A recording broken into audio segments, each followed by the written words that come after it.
Alors, dans cette deuxième vidéo sur le rayonnement électromagnétique, on va parler de l'expérience de Hertz. Donc, les quatre équations qu'a établi Maxwell sont des équations qui ont une base expérimentale. Mais elles ont aussi servi à lui faire faire des prédictions et en particulier à prédire qu'un champ électrique oscillant va être capable de créer donc un champ magnétique oscillant et puis le phénomène va s'auto-entretenir. Donc il va y avoir création d'une onde électromagnétique. Donc ça, c'est la théorie de Maxwell. Si on regarde dans le petit schéma ici, il y a des choses importantes que vous devez retenir. Euh, le champ électrique oscillant, s'il oscille dans le plan vertical ici, il va donner naissance à un champ magnétique qui lui aussi oscille avec la même fréquence et la même période, mais dans un plan qui est perpendiculaire.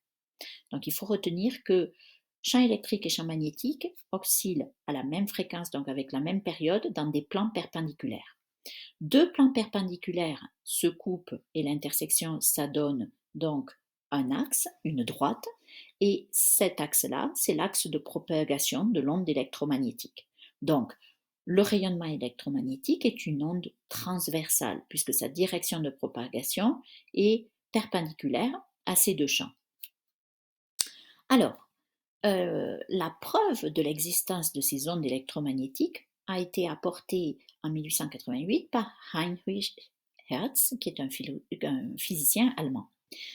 Il y a deux parties dans son expérience. Le premier montage, si vous voulez, la première partie, elle est ici. C'est qu'on pourrait appeler un condensateur. Disons qu'il y a un courant variable ici qui va être relié à ces deux sphères. Donc, qu'est-ce qui va se passer? Pendant un certain temps, les sphères vont se charger de façon opposée. Et puis ces deux sphères, elles sont reliées, elles ne sont pas reliées, mais à partir de chacune des sphères, par un petit fil conducteur du type fil de cuivre, avec au bout de ces petits fils conducteurs deux autres petites sphères pour permettre l'accumulation des charges, mais ces deux fils ne se touchent pas, ils sont séparés ici par de l'air, il y a un petit espace entre les deux. Donc, au cours du temps, au début, il ne se passe rien, les sphères se chargent, donc la tension entre les deux petites sphères ici ne fait qu'augmenter et à un moment donné, elle va atteindre un seuil qui va permettre la décharge des électrons d'une sphère à l'autre. Donc on va avoir une décharge électrique, on va voir un éclair ici.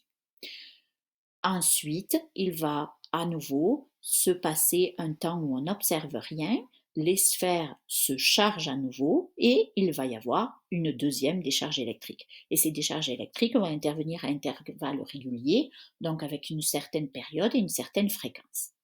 Alors la deuxième partie du montage, c'est un simple fil conducteur ici du type fil de cuivre qu'on a façonné en forme de boucle.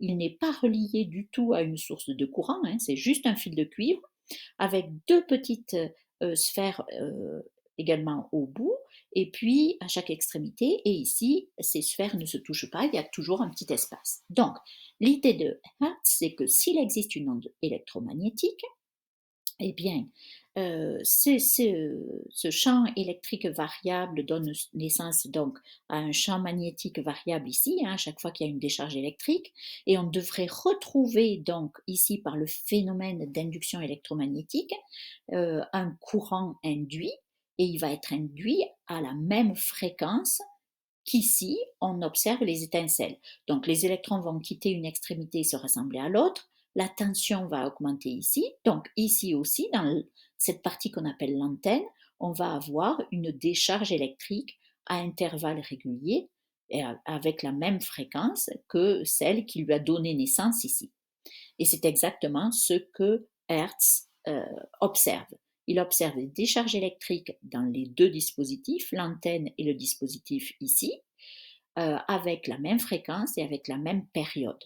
Donc ça met en évidence l'existence des ondes électromagnétiques.